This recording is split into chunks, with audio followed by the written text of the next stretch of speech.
विश्वरत्न महामानव डॉक्टर भीमराव आंबेडकर यांची 135वी जयंती ही जगभरात साजरी होते। या 135व्या जयंतीनिमित्त मुंबई आउटलुकच्या सर्व प्रेक्षकांना हार्दिक शुभेच्छा। महामानव डॉक्टर बाबासाहेब आंबेडकरांनी आपल्या आयुष्यात 3 महान व्यक्तींना आपले गुरु मानले। पहिले होते तथागत गौतम बुद्ध, दुसरे होते संत कबीर आणि तिसरे होते महात्मा ज्योतिराव फुले। आपण बुद्धांच्या धम्माबद्दल बोलतो, फुलेंच्या सत्यशोधक विचारांबद्दल बोलतो, परंतु कबीरांबद्दलचा बाबासाहेबांचा दृष्टिकोन आणि त्यांचे कबीरांशी असलेले नाते यावर फारशी चर्चा होताना दिसत नाही।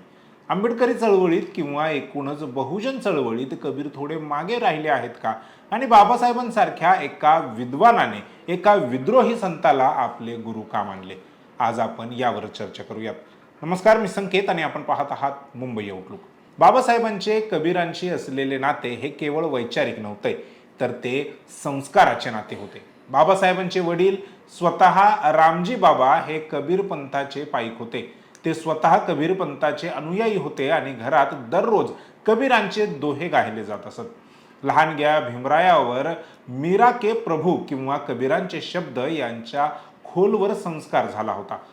कबीर पंथाने बाबासाहेबांना निर्गुण विचारांची ओळख करून दिली। ज्या धर्मात वर्णभेद आहे तिथे कबीरांचा मानवी समतेचा विचार बाबासाहेबांच्या कुटुंबात आधीपासूनच होता। कबीरांनी जन्म आधारित जात व्यवस्थेला पूर्णपणे नकार दिला होता। त्यांनी अत्यंत परखड भाषेत विचारले की सर्व माणसे जर एकाच ईश्वराची लेकरे आहेत आणि सर्वांच्या शरीरात एकच रक्त वाहते, तर मग कोणी श्रेष्ठ आणि कोणी कनिष्ठ कसे असू शकतात? यालाच कबीर त्यांच्या दोह्यातून म्हणतात, एक बूंद से सृष्टी रची, को बांबन को शूद्रा। बाबासाहेबांनी कबीरांना गुरु मानण्यामागे काही प्रमुख कारणं होती। त्यातलं पहिलं कारण म्हणजे विद्रोहाचा वारसा।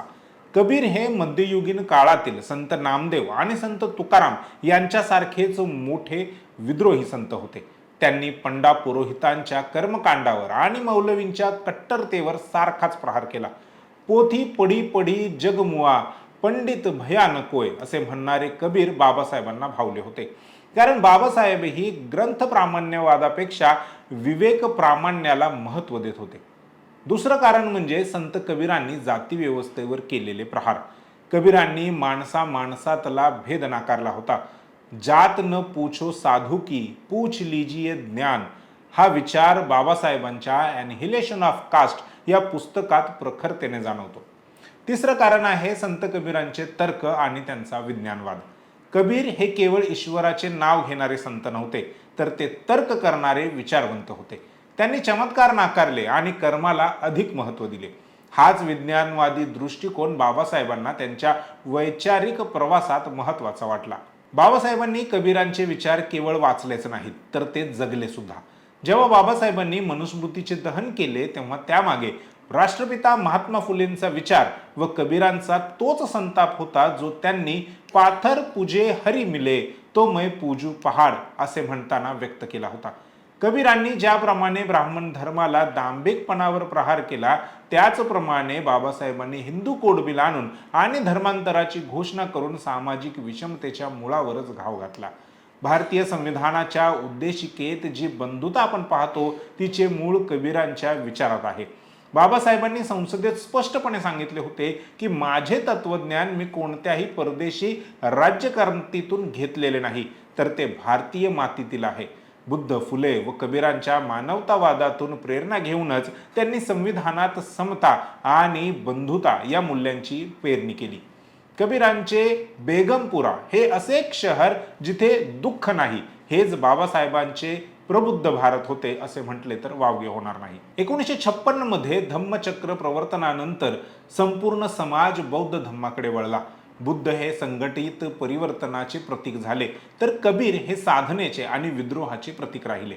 धम्म चळवळीच्या झंझावातात कबीर पंथाची परंपरा थोडे मागे पडली, परंतु बाबासाहेबांच्या घराचे नाव राजगृह ठेवण्यापूर्वी किंवा त्यांच्या प्रत्येक कार्यात कबीरांचा फोटो असण्यावरून हे स्पष्ट होते की बाबासाहेबांसाठी कबीर हे बुद्धांपर्यंत पोहोचण्याचा एक ब्रिज होते। संत कबीरांच्या विचारांचा बाबासाहेबांवर अगदी खोलवर परिणाम झाला होता। जी धर्मचिकित्सा संत कबीर व नंतर महात्मा फुलेंनी केली, त्यालाच पाया बनवून बाबासाहेबांनी ब्राह्मण धर्माची चिकित्सा केली। त्यात सुधारणा करण्याचा प्रयत्न देखील केला. धर्माच्या नावाखाली चालणाऱ्या अंधश्रद्धा आणि पोकळ कर्मकांडावर त्यांनी थेट हल्ला चढवला. मूर्तीपूजा, कपाळावर टिळा लावणे, माळा जपणे किंवा विशिष्ट वेशभूषा करणे म्हणजे भक्ती नव्हे, असे कबीरांचे ठाम मत होते. कबीर म्हणतात, मसी कागद छुयो नहीं, कलम गयो नहीं हात. अर्थात मी कागद आणि लेखणीला स्पर्श देखील केला नाही, परंतु त्यांनी जगाला सर्वात मोठे ज्ञान दिले. बाबासाहेबांनी हे ओळखले की जर कबीरांकडे शिक्षण असते तर त्यांनी किती मोठी क्रांती केली असती. म्हणून बाबासाहेबांनी शिका, संघटित व्हा आणि संघर्ष करा हा संदेश दिला. कबीरांचे अनुभवजन्य ज्ञान आणि बाबासाहेबांचे आधुनिक शिक्षण यांची सांगड म्हणजेच आजचा सुशिक्षित बहुजन समाज आहे. शेवटी एवढेच म्हणता येईल की जर तथागत बुद्ध हे धम्माचे आकाश असतील, महात्मा फुले हे कृतीची जमीन असतील, तर संत कबीर हे त्या क्रांतीचे बीज होते. बाबासाहेबांनी या बीजातूनच समतेचा विशाल वृक्ष उभा केला. आज गरज आहे ती पुन्हा एकदा कबीरांच्या त्या रोखठोक विद्रोहाला समजून घेण्याची, जो बाबासाहेबांच्या लेखणीला धार देत होता.